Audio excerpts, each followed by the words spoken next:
Le matin était calme dans le grand aéroport du sud de la France. Les lumières douces d'Irmanjuis brillaient sur le sol brillant et les annonces résonnaient avec une voix familière.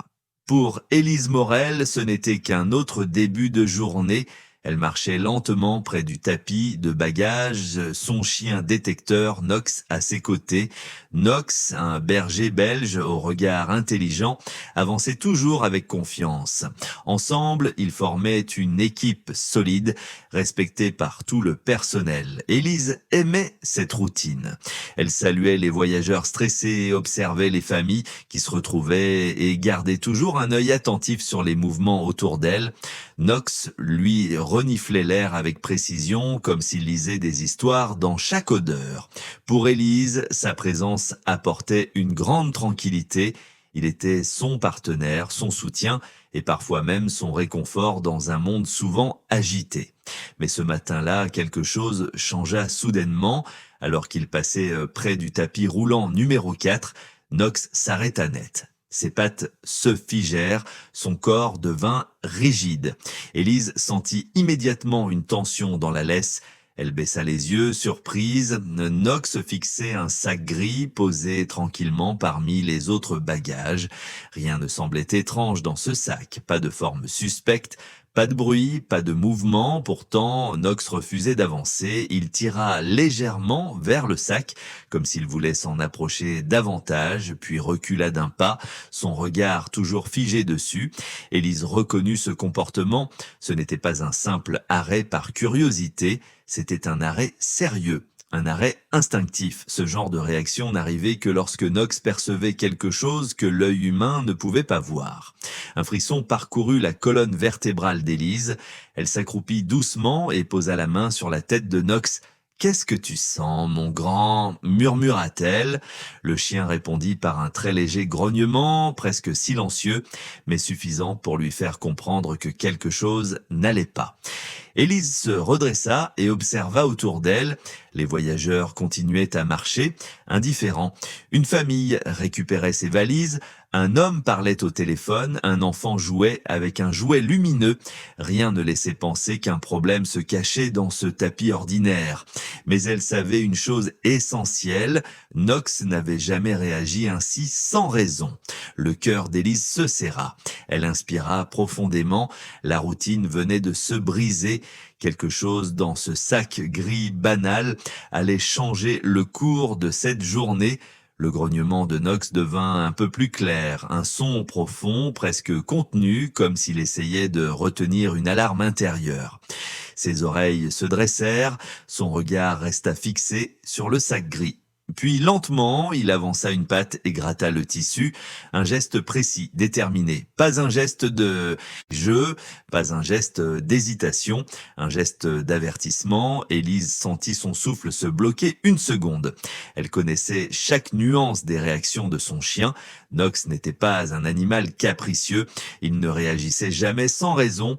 Lorsqu'il grattait ainsi, c'était toujours pour signaler une présence, une odeur, quelque chose de caché, quelque chose qui ne devait pas être là. Autour d'eux, les passagers commencèrent à remarquer la scène. Une femme serra la main de son mari, un jeune homme recula en tirant sa valise. Un murmure discret se propagea comme une onde. Les gens ne comprenaient pas ce qui se passait, mais l'air changea. L'atmosphère devint plus lourde, plus tendue.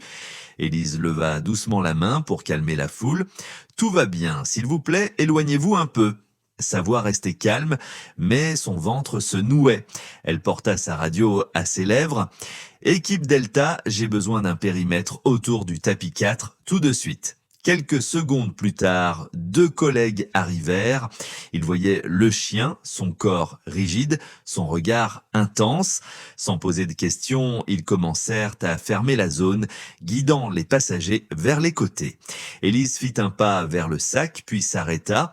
Quelque chose dans l'air lui donnait une étrange sensation. Pas une odeur, pas un bruit, juste une présence qu'elle ne savait pas décrire. Nox tira légèrement sur sa laisse comme pour l'encourager. Un message silencieux, « Fais attention !»« D'accord, d'accord » murmura-t-elle pour elle-même, respirant profondément. Elle observa le sac sous tous les angles. Pas de traces de déchirure, pas de câble, pas de taches, rien d'évident. Mais les instincts de Knox n'étaient jamais un hasard. Un homme dans la foule demanda « Il y a un danger ?» Élise hésita une seconde avant de répondre. « Nous vérifions, monsieur. Merci de garder vos distances. » Elle sentit sa propre tension monter. Ce sac, simple en apparence, déclenchait une alarme profonde chez son partenaire canin. Et Élise savait une vérité indiscutable. Quand Knox se comportait ainsi, la situation n'était jamais ordinaire. La tension monta d'un cran. Quelque chose allait être découvert. Le silence dans la zone sécurisée semblait presque trop lourd. L'équipe technique installa rapidement le scanner portatif autour du sac gris. Élise resta près de Knox, sa main posée sur son collier pour le rassurer, même si c'était elle qui en avait besoin. Le chien restait tendu, muscles serrés, regard fixé sur le sac avec une intensité inhabituelle. « Scan en cours », annonça le technicien d'une voix neutre. Les premières images apparurent à l'écran. Pas de câble, pas de matière dangereuse, pas de forme suspecte. Élise fronça les sourcils. « Rien pour l'instant », répondit l'homme. « On continue ?»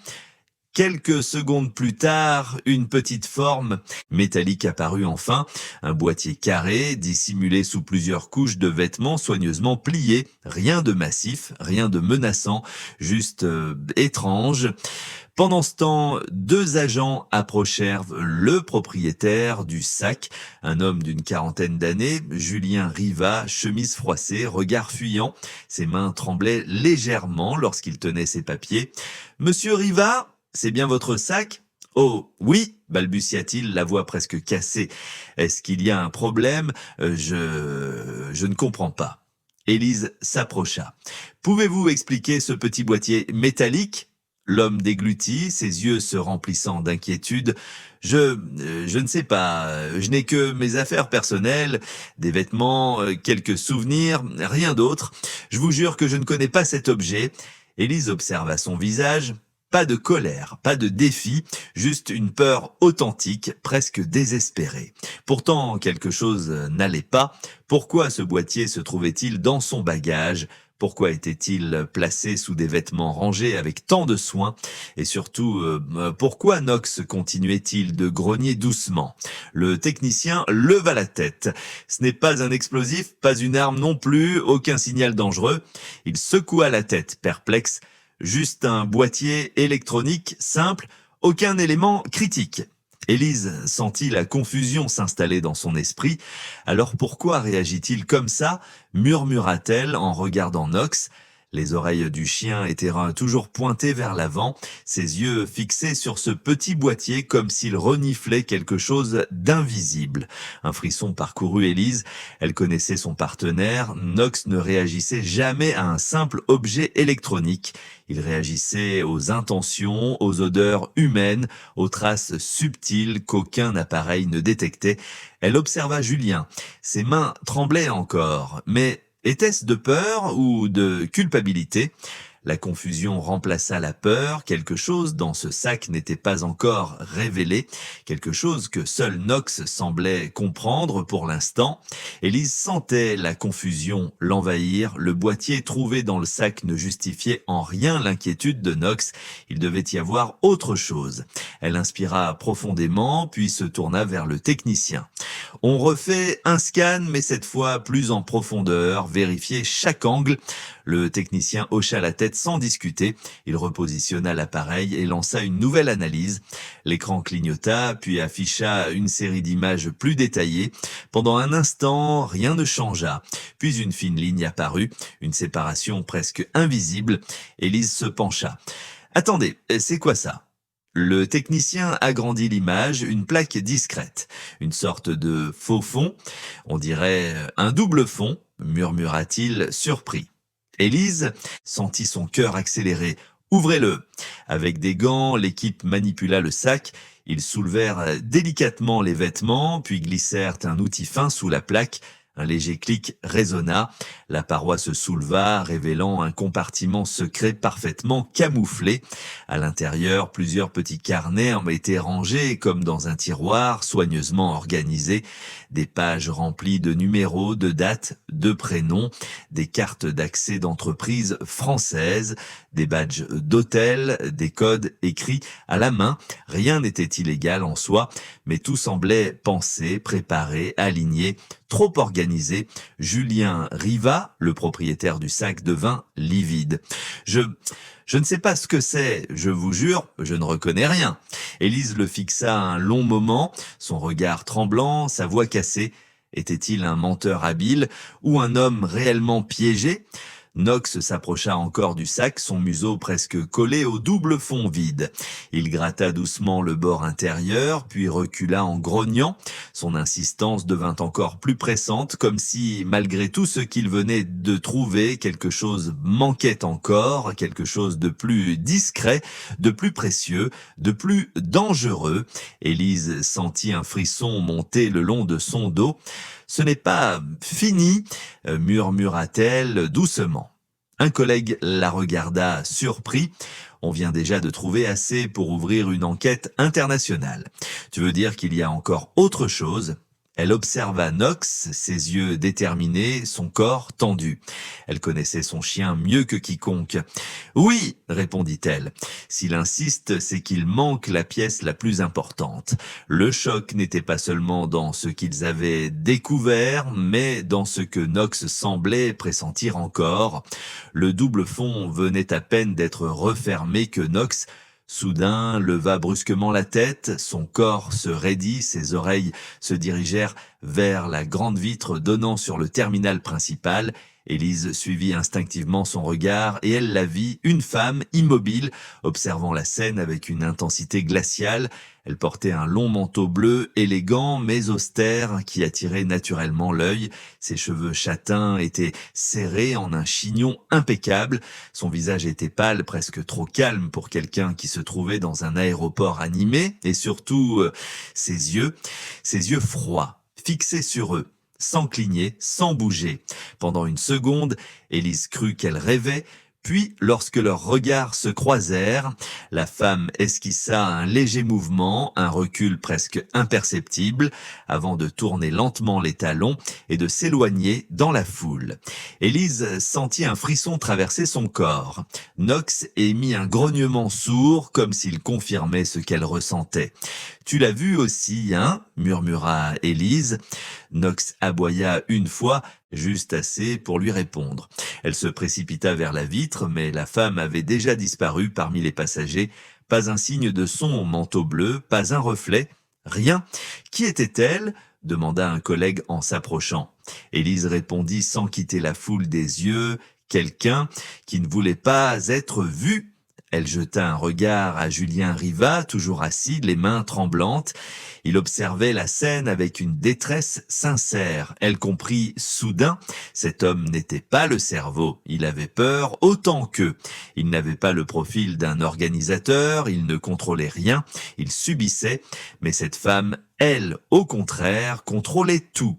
Son regard n'était pas celui d'une passante inquiète, c'était celui de quelqu'un qui évaluait, observait, calculait. Le technicien brisa le silence.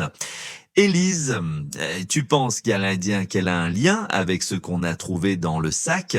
Élise respira lentement, profondément. « Je pense surtout qu'elle était venue vérifier quelque chose et que maintenant elle sait que nous avons trouvé plus que prévu. » Knox se mit à tourner en rond, nerveux, comme s'il sentait la présence encore proche. Élise posa sa main sur sa tête pour le calmer. Le suspense s'épaississait autour d'eux. Ils n'avaient pas seulement ouvert un sac, ils avaient ouvert une porte vers une organisation silencieuse, et la femme au manteau bleu semblait en être la clé. Élise n'hésita pas une seconde. Dès qu'elle aperçut l'ombre bleue disparaître derrière la vitre, elle fit signe à Knox et se lança dans la direction où la femme avait fui. Le cœur battant, elle traversa le flux des voyageurs, évitant les valises, glissant entre les familles et les employés qui ne comprenaient pas ce qui se passait. Knox avançait devant elle, rapide, concentré. Son museau suivait une piste invisible. Il ne ralentissait pas, il savait exactement où aller. La femme au manteau bleu passa une porte réservée au personnel. Élise poussa la même porte, badge en main, et entra dans un couloir étroit. L'endroit était silencieux, éclairé par des néons froids. L'air semblait plus dense, presque oppressant. Elle connaît les lieux, pensa Élise, surprise. En effet, la femme se déplaçait avec une précision presque parfaite, comme si elle avait déjà parcouru ces couloirs des dizaines de fois. Les pas d'Élise résonnaient contre les murs tandis que Knox haletait sans perdre le rythme. Ses oreilles droites, son regard fixé vers l'avant, il courait avec une détermination féroce. Un angle, un autre couloir, puis un escalier de service. La silhouette bleue montait les marches à toute vitesse. Élise accéléra, son souffle devenant plus court. « Arrêtez-vous! Police !» cria-t-elle. La femme ne répondit pas, elle ne regarda même pas en arrière. Knox bondit dans les escaliers derrière elle, ses griffes glissèrent légèrement sur le métal, mais il ne s'arrêta pas. Élise sentit l'urgence monter dans sa poitrine, ce n'était plus seulement une fuite, c'était une fuite maîtrisée, calculée, dangereuse. En haut de l'escalier, un long couloir menaçait. La femme le traversa en quelques secondes, puis se retourna pour la première fois. Ses yeux rencontrèrent ceux d'Élise, un regard vif, glacé, puis elle glissa la main dans sa poche. « Knox, attention !» cria Élise instinctivement. La femme lança au sol un petit objet métallique, pas plus grand qu'une clé USB. Il roula quelques centimètres, puis émit un bip sec. Élise plissa les yeux, méfiante. Une fraction de seconde plus tard, un flash blanc éclata dans le couloir. Élise porta immédiatement son bras devant son visage. Knox recula brusquement avec un grognement surpris. Le monde sembla disparaître dans une lumière violente. Un silence étourdissant remplit l'espace. Quand la lumière se dissipa enfin, Élise ouvrit les yeux, encore aveuglée. La femme au manteau bleu avait disparu. Ne restait qu'un silence froid et un couloir vide qui semblait cacher un danger beaucoup plus grand que ce qu'Élise imaginait jusque-là. La lumière du flash se dissipait encore dans l'esprit d'Élise, mais elle n'avait pas perdu de temps. Elle avait ramassé l'appareil métallique que la femme au manteau bleu avait laissé tomber. Maintenant, dans la salle de contrôle de l'aéroport, elle l'observait attentivement. La pièce était calme. Les écrans affichaient les caméras de surveillance, les mouvements des passagers, les portes d'embarquement. Knox, allongé près d'elle, reprenait son souffle, mais ses yeux restaient alertes, comme s'il pressentait encore une menace invisible. Un technicien relia l'appareil à un ordinateur sécurisé. « Je lance l'analyse », dit-il d'une voix grave. L'écran clignota, puis une série de chiffres apparut, des lignes de code, des fichiers compressés, des noms, des photos, des données. « Mon Dieu !» murmura Élise. Le technicien ouvrit un dossier au hasard. À l'intérieur, des identités complètes, nom, adresse, numéro de passeport, empreintes digitales, dossiers médicaux. Tout. « Ce n'est pas possible », dit Élise en portant une main à sa bouche. Le technicien continua d'explorer. « Il y en a des milliers, peut-être plus. » Élise sentit un froid lui glisser le long de la colonne vertébrale. « Ce réseau vole les données des voyageurs en temps réel, dit-elle enfin. Chaque personne qui passe un contrôle, chaque billet scanné, chaque bagage déposé, il capture tout. » Le technicien acquiesça, et ce boîtier n'est qu'un collecteur, il renvoie les données vers un serveur externe. Ce n'est pas de la simple fraude, c'est un système complet. Élise pensa immédiatement au sac de Julien, ce double fond, ses carnets, ses cartes d'accès. Tout n'était qu'un maillon, un simple transport, un morceau d'une chaîne bien plus grande. Elle sentit soudain une évidence s'imposer à elle. La femme au manteau bleu n'était pas une exécutante, elle était la chef. Son regard, sa précision, sa façon de se déplacer dans l'aéroport comme si elle le connaissait mieux que les agents, tout s'expliquait. Ce réseau est organisé. Très organisé. Élise parla doucement, mais ses mots vibraient d'une tension nouvelle. Et elle dirige tout. Le technicien hocha la tête. On doit prévenir la police nationale immédiatement. Élise regarda Knox. Le chien avait redressé la tête comme s'il approuvait. Elle inspira profondément. Avant de prévenir qui que ce soit, dit-elle, on doit comprendre jusqu'où va ce réseau et où se cache son centre. Une vérité venait d'être révélée, mais une autre plus grande encore les attendait dans l'ombre. La nuit tombait lentement autour de l'aéroport, les lumières extérieures projetaient des ombres longues sur les vieux bâtiments techniques. Élise marchait rapidement, guidée par les indications de la salle de contrôle. Les caméras avaient capté un mouvement suspect derrière un ancien hangar abandonné, un endroit où presque plus personne ne mettait les pieds. Knox avançait devant elle, silencieux, le museau tendu vers l'avant. Il avait retrouvé la piste, et cette fois, il ne ralentissait plus. Élise sentit une légère peur monter en elle, une peur calme mais réelle. Elle se n'était en que deux, elle et son chien, et en face, une femme capable de tromper la sécurité d'un aéroport entier. Arrivée devant le hangar, la porte métallique était entr'ouverte, un faible bruit électronique en sortait, régulier, rapide. Élise poussa la porte lentement, puis entra. La femme au manteau bleu était là. Debout devant une grande table couverte de câbles, d'ordinateurs portables et de petits appareils clignotants.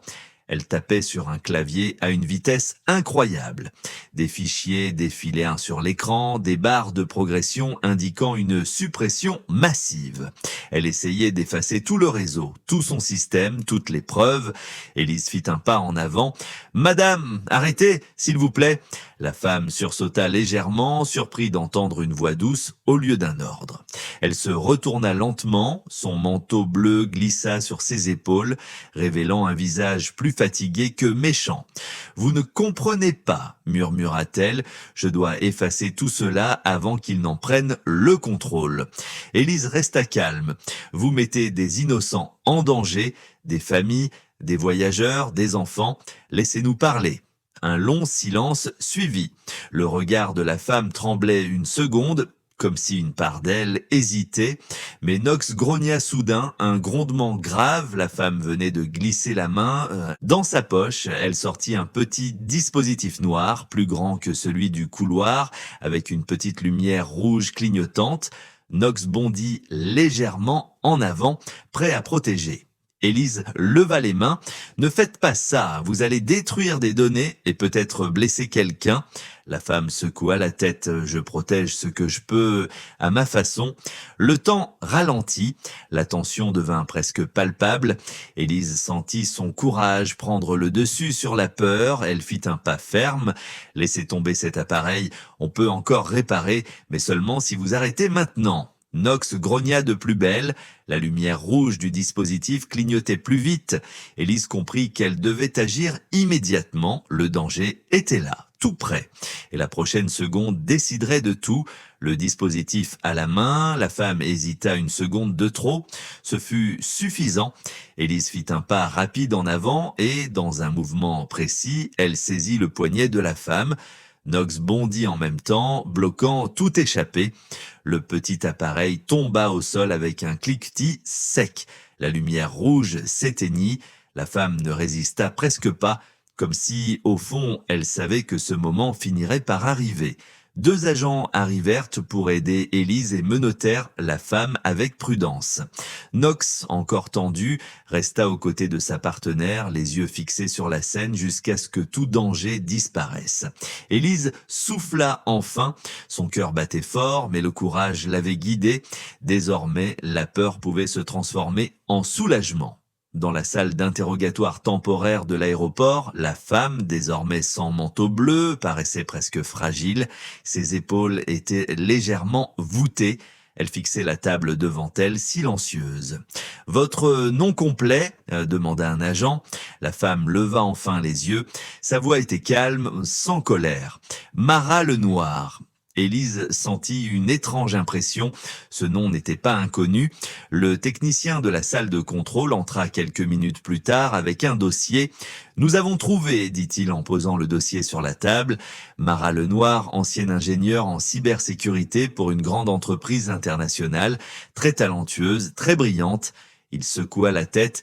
Elle a quitté son poste il y a 3 ans après un conflit interne. Elle a accusé son entreprise de manipuler les données personnelles des clients. Personne ne l'a cru. Elle a disparu jusqu'à aujourd'hui. Mara inspira profondément. Il prenait les données des gens sans leur accord. Ils vendaient, combinaient, échangeaient. J'ai voulu les arrêter. Élise répondit doucement, mais vous avez mis en danger des innocents, des familles qui voyagent, des enfants. Vous avez volé des identités. Un long silence suivit. Mara baissa les yeux, un mélange de fatigue et de regret se lisait sur son visage. Vous ne comprenez pas, murmura-t-elle. Le monde n'est pas simple. Les voleurs sont parfois ceux que vous pensez protéger. J'ai voulu révéler la vérité, mais je me suis perdue en chemin. Élise sentit son cœur se serrer. La ligne entre le bien et le mal était parfois très fine, elle le savait.